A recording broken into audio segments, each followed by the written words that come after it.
Baik, rekan-rekan, ini bisa dikatakan presentasi tambahan mengenai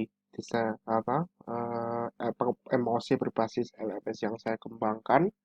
Di sini saya akan menjelaskan tentang desain pembelajaran yang digunakan dalam proses kegiatan pembelajaran menggunakan emosi ini.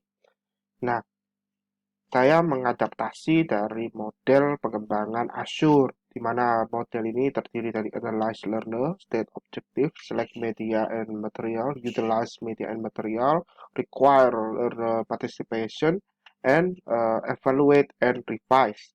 Jadi semua tahapan ini saya sudah jabarkan di atas dalam konstruk metode pengembangan LMS-nya.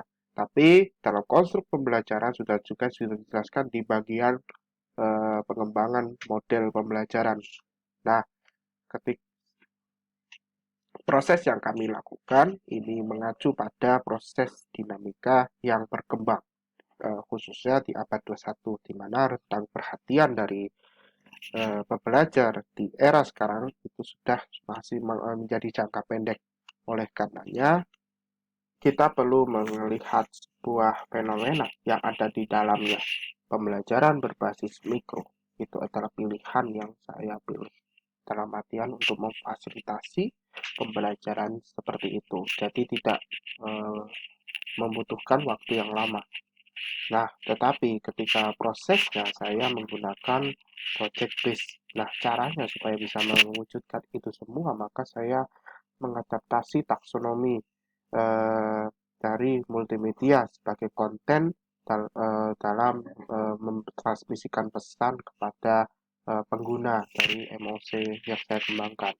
Nah, ketika sudah menjadi satu kesatuan di dalamnya, maka tujuan pembelajaran yang saya kembangkan itu lebih ke kombinasi dari taksonomi Bloom dan Marzano. Jadi ketika proses dilakukan itu menggunakan Marzano taxonomy, sedangkan untuk luaran itu menggunakan Bloom taxonomy.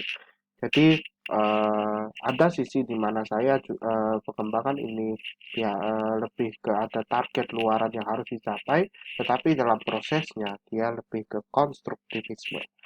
Nah, mode yang kami gunakan ini lebih ke asinkron, di mana asinkron mewujudkan belajar secara mandiri atau self-regulate learning. Nah, ketika proses ini dilakukan, maka mereka tidak perlu bertatap muka dengan instruktur. Cukup mengakses materi-materi yang ada, dan mereka berdiskusi itu adalah sebuah pilihan jawaban yang luar biasa bagi mereka. Jadi, Kak, saya berusaha mengoptimalkan proses asinkron tanpa harus bertemu secara langsung maupun secara maya. Ketika proses ini sudah berjalan, maka fokus utama adalah bagaimana membangun student center atau learner center sehingga pengguna saya beri kesempatan untuk mendiskusikan, mengeluarkan unek-unek ke dalam suatu platform MOC berbasis LMS tersebut. Nah,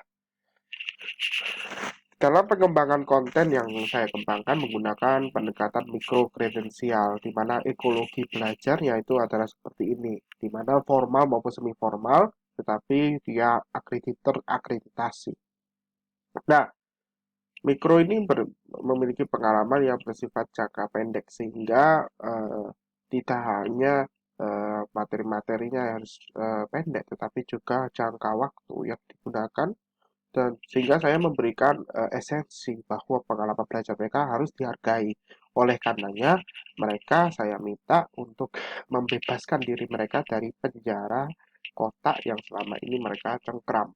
Oleh karenanya, ketika mereka masuk dalam LMS yang saya kembangkan, mereka tidak dihadapkan pada satu pengetahuan utuh yang harus mereka kuasai, tidak, tapi mereka saya beri kesempatan untuk memilih materi yang mau dia pelajari.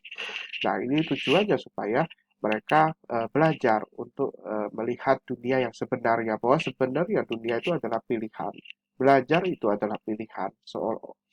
Oleh karenanya, kita perlu memfasilitasi tersebut di era penuh dengan ketidakpastian ini.